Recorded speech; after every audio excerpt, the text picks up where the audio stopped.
morning, viewers, from me, Tilly and Buster. May I just say that we really enjoy doing these vlogs, and I'm just blagging you while I think of a topic. And for so my pussy. Oh, I love you, Tilly Billy. Still ain't thought of a topic, kids. I will right now, though. I promise. Right, Tilly said we got to talk about permissions. I've got a very exciting permission for me and Buster. So exciting, I've just been getting an update since the last video clip. The bishops of Worcestershire had a palace right next to these fields in medieval times. So forgive me if I can't think straight, children. I must stroke my pussy for luck. And I must switch off and calm down and get back to you in the next clip. My sweet little bunty's having a big stretch. Right, it's been 10 minutes since that last clip. That's how long it's took me to calm down. I'm going to talk about permissions. I tend to get them by door knocking. I seem to think that you've got to look on it with many aspects. If you get a farm, it's a chance to make a new friends with the farmer and his family. Some of them are the salt of the earth, really good people, very funny, very interesting, lots of stories to tell. Always show them your finds. Always offer to give them some of your finds. You can do that official 50-50 split if you want. I've never done it myself. All I do is show them all my finds, and anything they want, they get, no matter what it is. So if they wanted all of it, they'd get all of it. If they wanted that gold hammered, they'd get it. Because it's their land, and they'll then go and tell their friends, and you get more permissions. But I must clarify that you wouldn't hand over 5 gold hammers to your lovely farmer without informing your local flow first, so that they could peruse them with their little fingers and stroke your shiny golden discs. Always record your finds, children, and then offer them your farmer. The reason I'm covering permissions today is because it's Saturday morning today, and on Monday afternoon I'm going to a new permission for the very first time, and I'm so excited. I think it shows in my little cherub face. I can't think straight to do this video. I'm so excited about this new site. It's a massive big multi-million-pound looking mill house.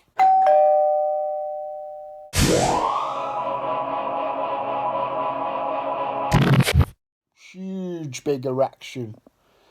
And no, that's the house, that is.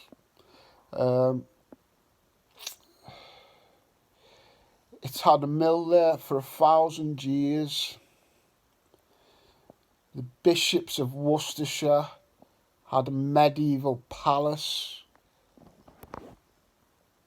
One little stone's throw away from this permission I've got. Juts out into the river.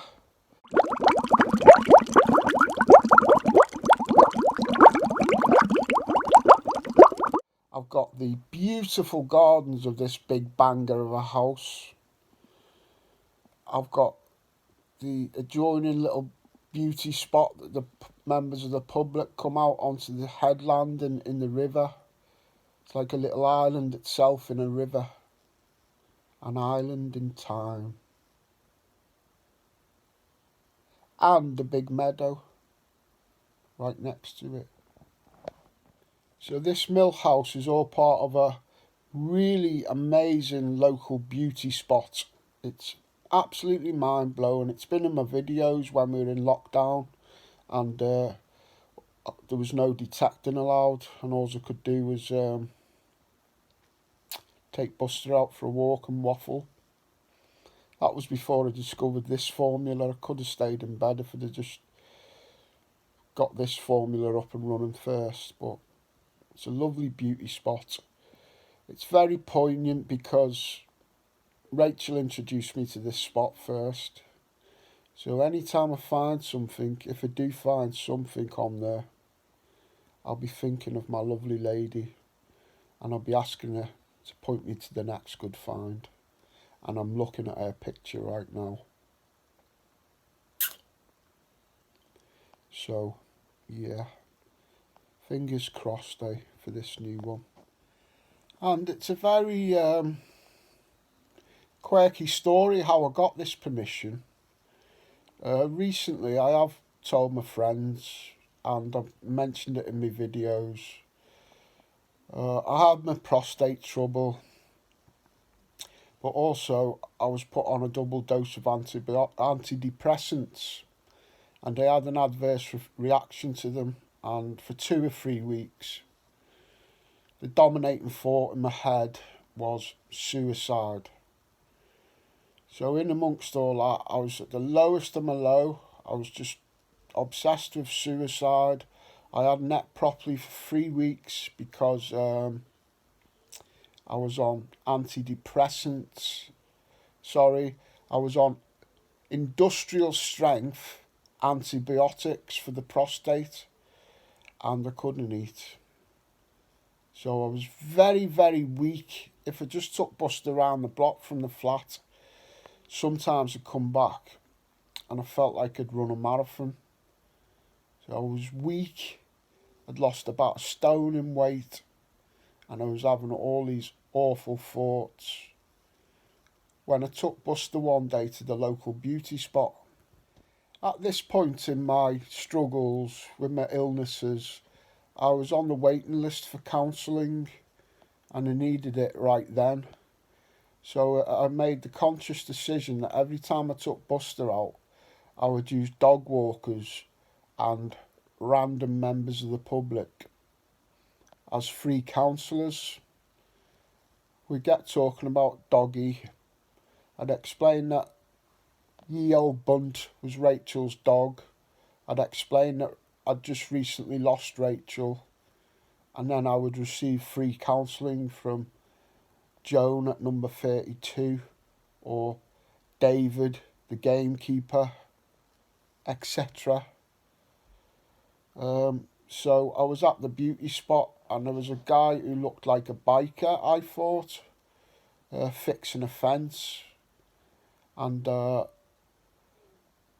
clucked away about the temporary traffic lights above us on the bridge not working, and all the Jaguars and Porsches and all that, all backed up on red lights either side, not being able to see each other, and nobody going anywhere. And I was like, ooh, bloomin' hell, bloomin' hell. And I was shouting up to them, oi, oi, they're broke, they're stuck on red.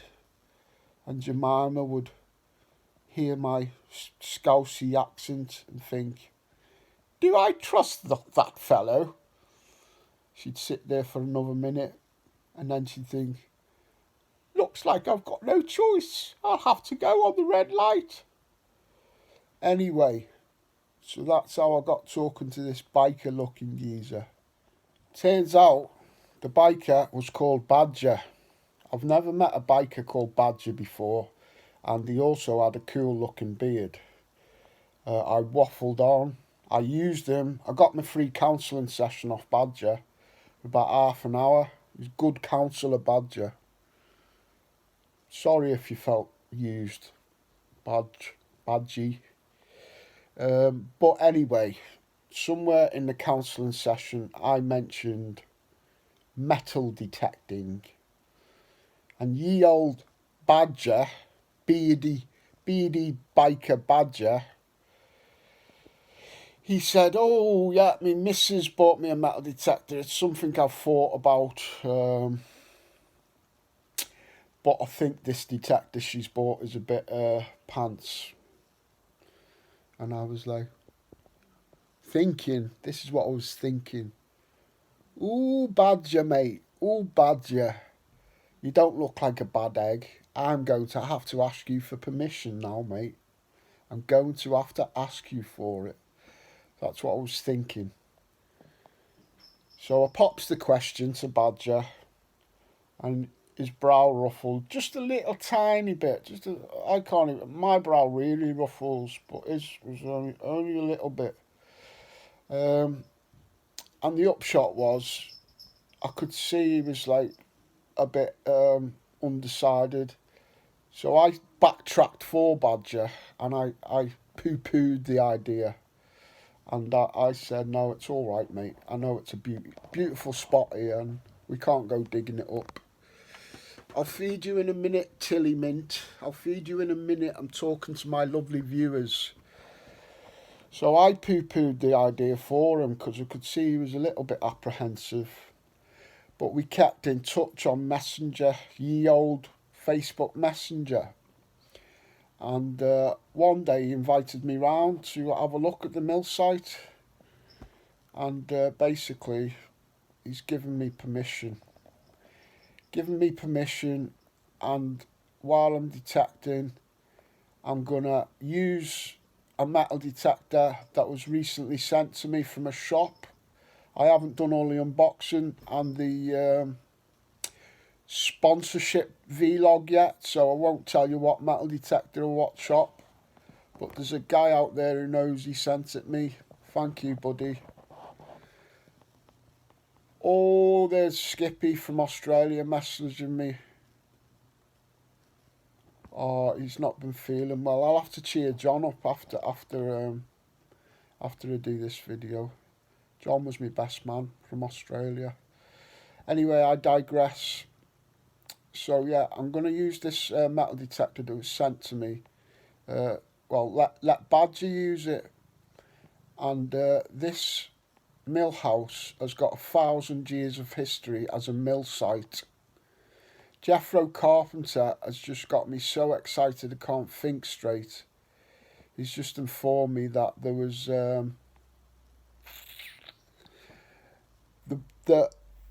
the bishops of Worcestershire had a medieval palace there in very close proximity to these interesting looking fields.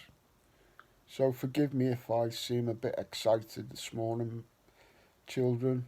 I've just took my Prozac. I'm only on the one now. It might be them, but I think it's this medieval mill house. So getting back to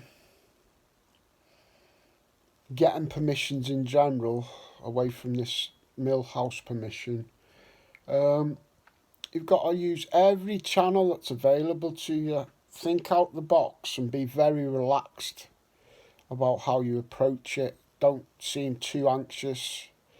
So any opportunity you get to speak to other people, be it in Facebook Messenger, on the telephone, I'm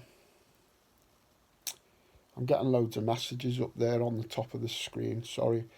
On the telephone, when you go to your local butchers, when you go to your local spar shop, what you've got to remember is every person you talk to is a possible source of permission.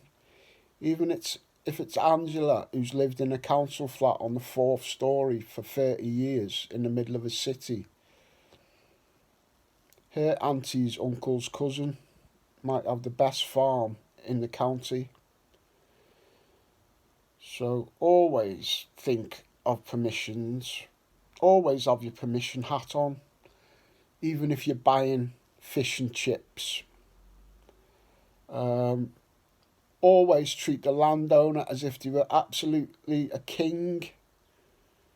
Give them preference in everything you do or think of on their land. Always keep in touch with the fines liaison officers if anything interesting comes up. After they've seen it, always give the landowner first dibs. Yeah.